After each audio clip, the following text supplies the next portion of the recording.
Você protege o seu melasma no rosto todo dia. Aplica filtro solar de manhã, aplica à tarde, reaplica, usa aquele despigmentante, está usando um antioxidante, aquele que te recomendaram, né? Uma vitamina C, um resveratrol. Você fortalece a barreira de proteção da sua pele, faz tudo o que te mandaram, tudo certinho. E o melasma não clareia? O melasma continua lá? Você já parou para pensar que pode ter alguma coisa atrapalhando o seu tratamento que não tem nada a ver com o que você está deixando de fazer, mas pode ter alguma coisa na sua rotina que você faz, na sua rotina diária, que você faz sem saber, tá? Você nem imagina e que pode estar atrapalhando o clareamento do seu melasma? E hoje, aqui no Questão de Pele, eu vou falar para vocês o verdadeiro motivo pelo qual o melasma de muita gente não clareia. O que eu vou estar usando? Eu vou falar para vocês, dos meus 25 anos de atendimento em cabine, das centenas de anamnese que eu já fiz, que eu consegui comparar, que eu consegui identificar 3 gatilhos, 3 vilões que todo mundo tinha em comum. E que eu percebia, que eu sempre percebi, que aquilo atrapalhava o clareamento das manchas, o gerenciamento da mancha também. E que hoje é comprovado até cientificamente, tá? E tem muito a ver também com o território biológico. E um spoiler para vocês: não é o sol, ou pelo menos não é só o sol. Oi, eu sou a Andréia Rocha, eu sou esteticista há 25 anos e esse daqui é o meu canal Questão de Pele. Esse canal eu fiz para te dar informação, para te trazer informação que deveria ter chegado antes, para você não ficar mais refém de tanto produto, de tanto tratamento, de tanto procedimento.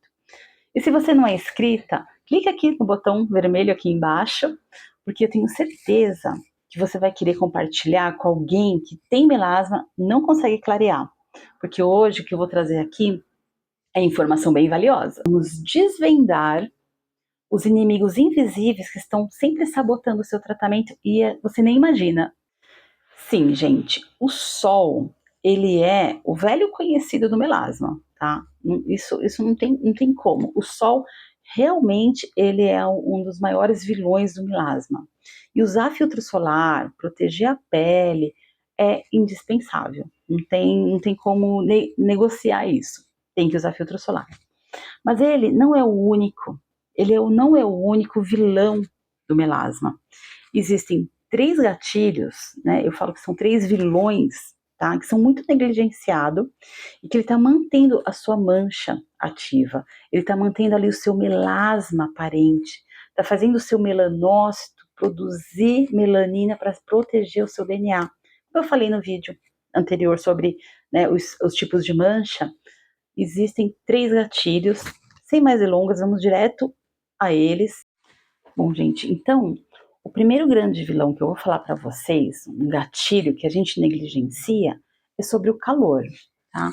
O calor aqui, a gente tá falando, claro, o calor do sol, como eu mencionei, mas existe um calor que causa um estresse térmico, na verdade, no nosso tecido.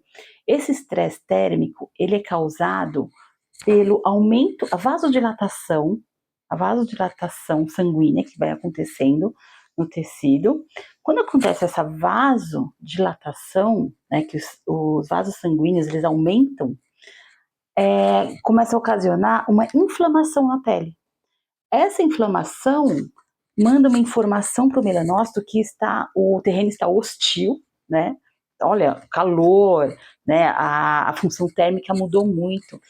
Aí acaba mandando uma informação de inflamação para o melanócito. Lembra o melanócito que eu falei no outro vídeo?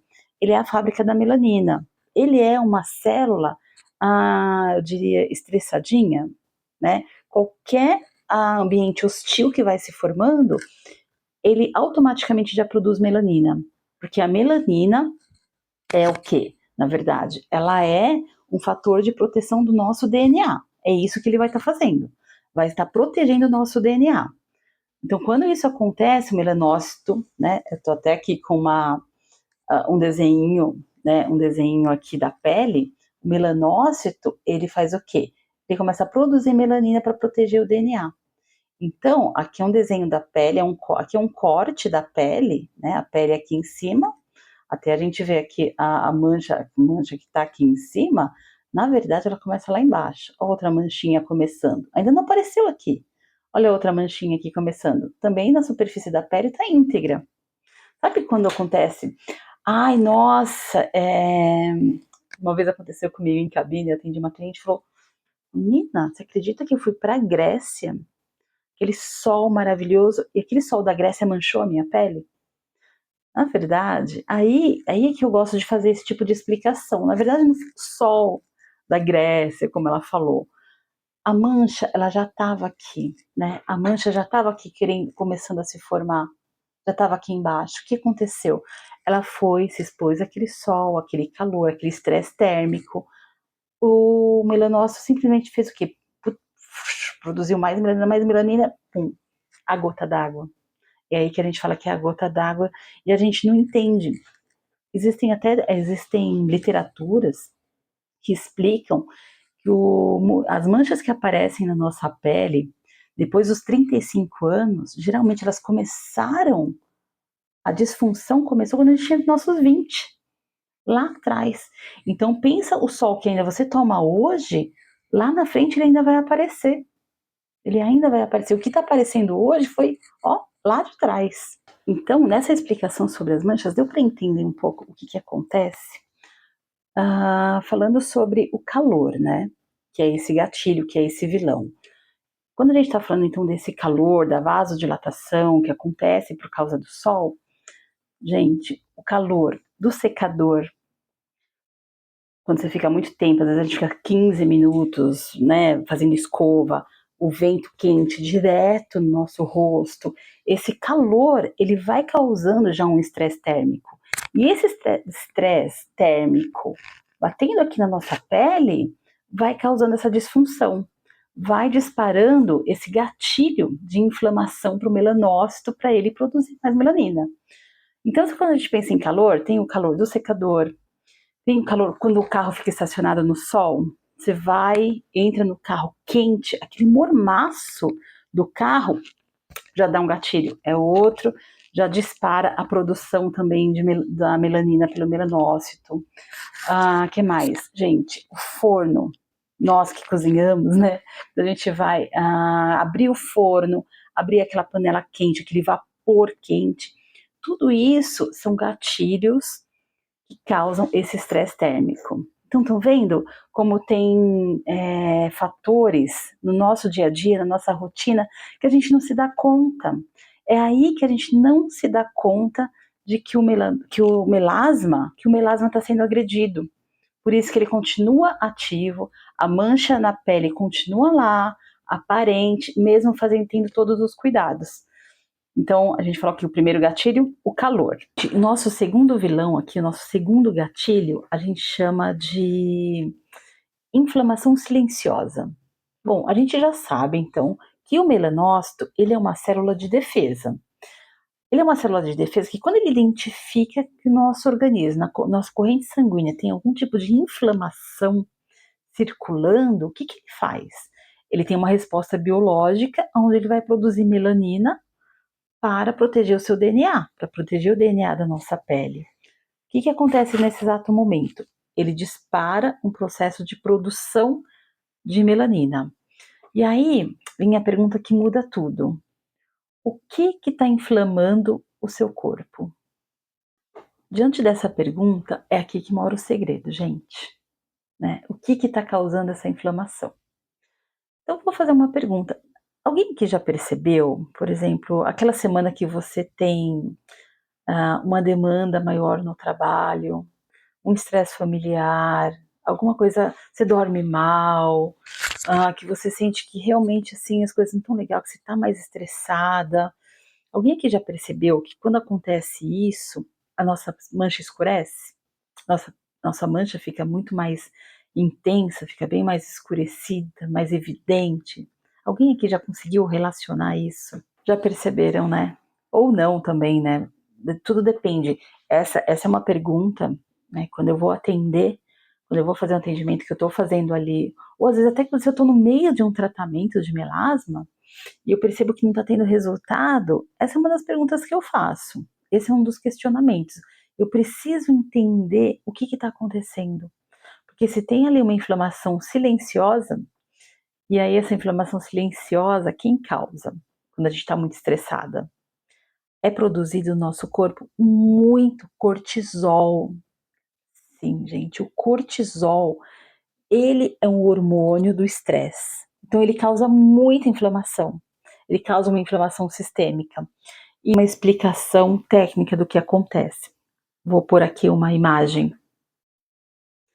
Bom, aqui numa explicação técnica, de acordo com essa imagem, o que a gente está vendo? A gente está vendo ali que existe um hormônio que estimula o melanócito que se chama MSH. E existe um hormônio que o corpo produz para gerar cortisol que se chama ACTH. O que acontece? Tanto o MSH quanto o ACTH, eles vêm da mesma molécula chamada POMC. Então acontece aqui uma confusão biológica. Quando você está muito estressada, o seu cérebro ele pede mais ACTH para lidar com o estresse. E a POMC, né, a fábrica dos dois, ela faz o quê? Ela acaba produzindo também o MSH junto com o ACTH, aumentando a mancha. E o que acontece? O próprio melanócito, ele tem receptores para o cortisol. O estresse emocional, ele sinaliza para a célula que o ambiente ali, que o ambiente sistêmico, ele está perigoso. E aí o melanócito vai reagindo fazendo o quê? Como sempre, né? Produzindo pigmento para blindar a região, para proteger o nosso DNA. Bom, e ainda falando desse segundo vilão, né, que é esse eixo hormonal e estresse, ainda a gente tem a influência dos nossos hormônios sexuais, né? A progesterona, o estrogênio. O estrogênio, quando ele está muito alto no nosso corpo, né, que quando na gravidez, quando a gente toma pílula anticoncepcional, o melanócito ele tem muito receptor também para o estrogênio. Por isso que acabam aparecendo as manchas hormonais. Muita gente já trata, né? Ou pelo menos tenta tratar, mas a gente sabe que ali essa influência acaba realmente piorando. A progesterona também tem uma influência, né? Ela também tem alguns receptores, né? Principalmente quando a mulher vai fazer reposição hormonal na menopausa. Meu caso, gente, meu caso. Estou fazendo reposição hormonal e melasma que eu já tinha, eles acabam ficando mais intensos também. Isso acontece. Vamos lá. E a terceira fonte, né? O terceiro grande vilão nos nossos melasma tem a ver com inflamação também, e ele tem a ver com a inflamação do nosso intestino. Sim, gente, o nosso intestino, embora pareça estar tão longe, né, intestino, pele, melasma no rosto, olha o meu como tá gritando. O que acontece? Nosso intestino, quando quando a gente tem uma alimentação pobre em fibras, a gente consome muito ultraprocessado, bebe pouca água, toma algum tipo de medicamento, porque também tem aquela mancha medicamentosa, que é que alguns medicamentos inflamam o nosso intestino. O que acontece? Também, uma coisa muito importante aqui são as intolerâncias alimentares. Muita gente, hoje a gente se fala muito, né? Mas quantas pessoas não têm intolerância à lactose, intolerância ao glúten, tá? E essas intolerâncias, elas também inflamam o intestino. E quando o nosso intestino está inflamado, o que acontece? Ele libera essas substâncias inflamatórias na nossa corrente sanguínea. O que acontece? Onde elas vão parar? Direto na nossa pele, tá? Quando essa circulação cai, chega na nossa pele, chega no nosso melanócito, que já reage à inflamação, não tem outro jeito, não tem outro caminho, né?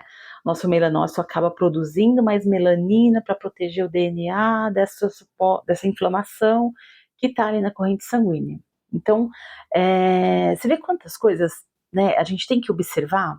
Então, nesses meus 25 anos de atendimento em estética, quando eu comecei a colocar perguntas, na verdade, assim, na anamnese, né, que um esteticista faz, a gente sempre pergunta sobre intestino, porque sempre tem aquela relação de intestino, parte hormonal com espinha.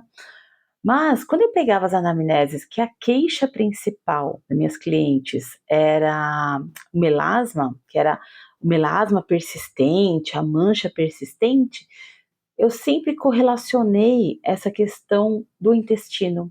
É o intestino preso, eu sempre sinto estufamento, meu intestino não funciona direito, ou eu sou intolerante à lactose, eu sou intolerante ao glúten. Sempre tinha essa correlação, tá? Então, percebendo isso, o que eu fazia? Claro, eu não sou nutricionista, eu não sou endócrino, mas o cuidado, né, o cuidado do melasma, hoje a gente fala até de uma estética integrativa, que é integrar, ela tem que ser multidisciplinar. Você vai fazer o tratamento estético, mas você vai no seu endócrino para você cuidar de questões, porque o seu endócrino vai conseguir medir as taxas, as inflamações, sua tireoide, a tireoide também influencia no melasma. Um bom nutricionista, né, para ele montar um programa de alimentação para você que seja anti-inflamatório, ter uma alimentação anti-inflamatória, tomar suplementos anti-inflamatórios, tudo isso acaba ajudando no seu tratamento para o melasma. Então você vê que ele é multifatorial, não adianta só aplicar um ácido, né? Por isso que quando a gente fala ali, né, usa o protetor solar, reaplico, usa um antioxidante na pele, né, aquela vitamina C, usa o ácido, faça o tratamento com laser, faça o tratamento com ácido e nada resolve, a mancha continua ali, porque é multifatorial. A gente tem que ir atrás, porque todo o processo que aparece na pele, na verdade, ele não começou na pele, ele começa em outro lugar, e a gente tem que investigar sempre. Então, como mensagem final, né, concluindo aqui as informações que eu trouxe nesse vídeo, então a gente entendeu que o melasma não é só sol, e tem pelo menos 3 vilões aí que são silenciosos, na verdade, né? Fontes de calor, cortisol, estresse, os hormônios, né, sexuais, e a gente viu que a inflamação do nosso intestino. Eles são os vilões silenciosos. A gente entendendo eles, né, por eles serem invisíveis, mas a gente já tendo esse conhecimento do que pode estar agredindo, a gente não fica mais refém de que eu só vou fazer tratamento no tecido, que eu só vou agredir a pele, eu só vou pôr outras fontes de calor na pele, que isso vai estar prejudicando, porque aqui com esse vídeo, gente, eu tentei trazer para vocês conhecimento. Quando a gente tem conhecimento, a gente tem uma ferramenta para a gente tratar melhor o nosso melasma, para a gente saber o que a gente está fazendo, para quando a gente lê sobre um produto, quando a gente lê sobre um tratamento, a gente começar a entender se aquilo vai servir para mim ou se tem que olhar outras coisas, né? Você tem que ir atrás de outros processos que podem estar acontecendo no seu organismo mesmo. Muito obrigada por me assistir até aqui. E se você gostou desse conteúdo, compartilha com quem também tem a melasma, né? Se você estiver na televisão, pega seu celular, dá uma curtida, né? Ou compartilha comigo as suas dúvidas também. Eu vou trazer outros vídeos, né? Eu falei aqui tudo o que acontece, mas tem tratamento também, dá para gerenciar e a gente vai saber, tá? Então a gente se vê no próximo vídeo. Muito obrigada